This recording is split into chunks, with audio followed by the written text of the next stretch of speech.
ជំរាបសួរនាងខ្ញុំតនបណ្ឌិតសុភី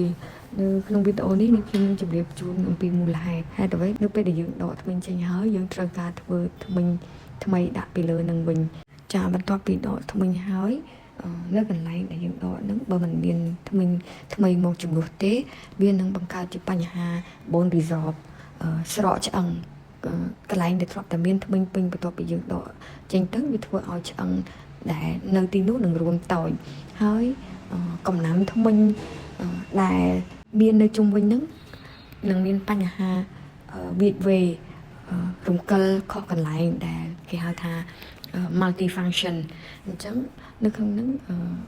នាងខ្ញុំនឹងលើកយកពីដំណោះស្រាយមកចែកជូនចាទី1គឺ dental bridge ដើម្បីបានជា dental bridge នេះគឺកន្លែងដែលយើងដកធ្មេញ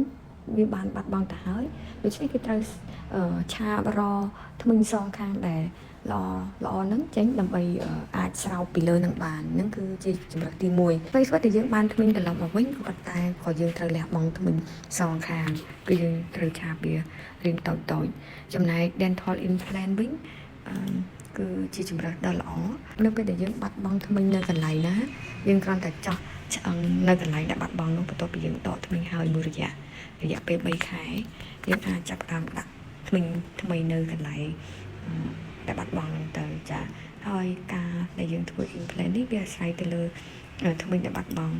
ពេលខ្លះក៏វាមានធ្មេញ implant 1 2 3ឬមួយក៏ច្រើនជាងនឹងបន្ទាប់ពីយើងបានធ្វើធ្មេញ implant ដាក់បានល្អហើយ3ទៅ6ខែអាស្រ័យទៅលើតើឆ្អឹងរបស់អ្នកជំងឺគឺវាមានសភាពមាំទាំល្អឬនៅបន្ទាប់មកយើងអាចដាក់ធ្មេញពីលើវាបានចាអរគុណ